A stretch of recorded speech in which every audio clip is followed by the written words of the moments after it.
Hello everyone, এটা class 8 এর NMS এর এক্সামের জন্য এই কোশ্চেনটা এসেছিল। তো এই কোশ্চেনটা খুব ইম্পর্টেন্ট এবং যে কোনো কম্পিটিটিভ পরীক্ষার জন্য এই অ্যালজেব্রাটা খুব ইম্পর্টেন্ট। দেখো তোমরা কিভাবে করি এবং তার শর্ট ট্রিক্সও আমি বলে দেবো। এখানে আছে x + 1/x = 3 আর আমাকে মান বের করতে হবে x⁵ + 1/x⁵ সমান কত। আগে এই দুটোর একবার বর্গ করে নেবো, একবার কিউব করে নেবো। আগে আমি পুরোটা তোমাদেরকে বুঝিয়ে দিই, তারপর আমি শর্ট ট্রিক্সও বলে দেবো।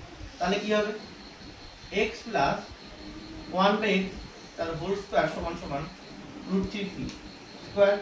তারপরে কি হবে, a square + 2ab + b square করলে 1/x স্কয়ার হবে 9।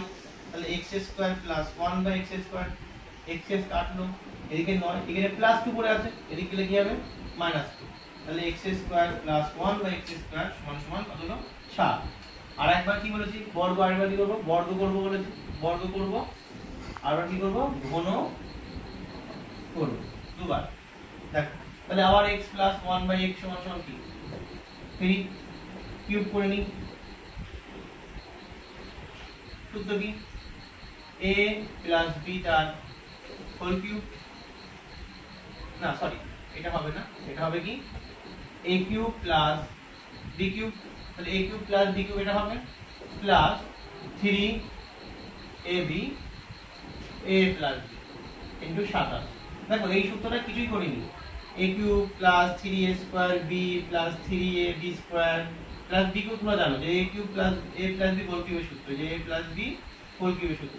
এই দুটো আগে লিখেছি, a কিউব b কিউব আগে লিখেছি। তাহলে এখান থেকে কি কমন যায়, 3ab আর পরে থাকবে a + b। আমি এই সূত্রটা লিখেছি পুরো একবারে, এটা না লিখে এই সূত্রটা লিখেছি। আশা করি তোমরা বুঝতে পারলে আমি কি বললাম। এইবার এটা কাটে, তাহলে x³ + 1/x³ + 3, এটা মানে কত তোমরা জানো, 3 27।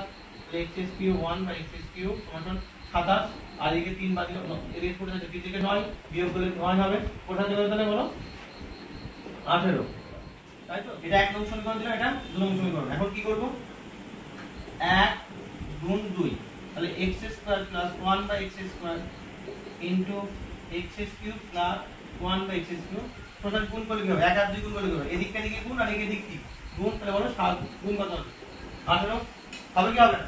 তাহলে এটা গুণ করো, x এর সঙ্গে এটা গুণ করলে কত হবে, 2 আর 3 এর পাওয়ার একই জিনিস হলে পাওয়ার কি যায়, যোগ হয়। 2 আর 3 কত 6 করো না, কিন্তু পাওয়ার একই জিনিস হলে কি হয়, চলরাশি যদি 1 হয় পাওয়ার কি হয়ে যায়, যোগ হয়।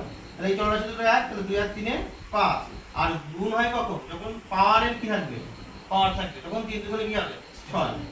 ঠিক আছে। আবার এটার সঙ্গে দেখো, এইটার সঙ্গে এটা গুণ, তাহলে মনে রাখো x² উপর গুণ বাই x³।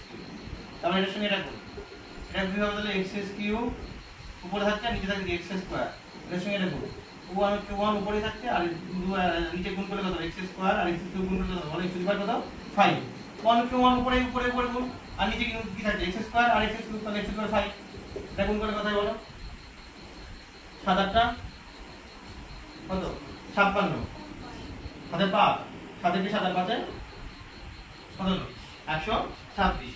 এবার দেখো x⁵ এটা 1/x⁵ চলে যেতে, আর এখান দিয়ে কাটলে এখানে x পড়ে থাকছে, আর এখানে এখানে x উপরে x পড়ে থাকছে, এখানে পড়ে থাকছে তাহলে কি 1/x, আর এখানে পড়ে থাকছে তখন শুধু x, তখন 126। তাহলে x⁵ + 1/x⁵। আচ্ছা যদি আমি এটাকে ব্র্যাকেট দিয়ে নিই, তাহলে এর মান কত তোমরা নিজে বলো, কত 3 দিয়ে আছে না, 3 126। তাহলে x⁵ + 1/x⁵, 126 আর দিয়ে গেলে কত হবে, 3 বিয়োগ হবে, সরি 126, 126 এদিকে দিলে 3 বিয়োগ হবে, তাহলে কত হবে 123। এটাই উত্তর। এইটা এত বড় করে তো পরীক্ষার সময় করা যাবে না, এত বড় করে পরীক্ষার সময় করতে গেলে তো অনেক টাইম লাগবে। হ্যাঁ, এবার জানার জন্য অবশ্যই শেখা দরকার, ঠিক আছে, জানার জন্য অবশ্যই শেখা দরকার, কিন্তু শর্ট ট্রিক্স আমি বলে দিচ্ছি, একবারে ঠিকই হবে। দেখো আশা করি বুঝতে পেরেছো। আর শর্ট ট্রিক্স দেখো, এরকম যদি এই অঙ্ক যদি থাকে এর শর্ট ট্রিক্স একদম, ধরো এটাকে n ধরি, এটাকে কি ধরি আমি n, তাহলে সূত্র হবে n² - 2 into n³ - 3n - n। এখন বসে থাকো, এটা 123 আসবে। n² মানে কত, 3² - 2, n³ মানে 3 এর কিউব - 3 গুণ কত 3 মাইনাস a 9 বিয়োগ 2 আরেকটা কথা হচ্ছে বলো 27 বিয়োগ কত 27 বিয়োগ 9 মাইনাস a কত হচ্ছে 7 বিয়োগ করে কত হচ্ছে 18 মানে কি n মানে কত বলো n মানে 3 3 বসাও মাইনাস 3 গুণের কাজ করে কত 126 বিয়োগ 3 কত হচ্ছে 123 বুঝতে পেরেছো এই সূত্রটা সবসময় মনে রাখলে অঙ্কটা হবে যে কোনো অঙ্কের ক্ষেত্রে এই সূত্রটা মনে রাখতে পারো এই ধরনের অঙ্কের ক্ষেত্রে তাহলে আশা করি পুরোপুরি তোমাদেরকে বোঝাতে পেরেছি এবং শর্ট ট্রিক্স করে দেখাতে পেরেছি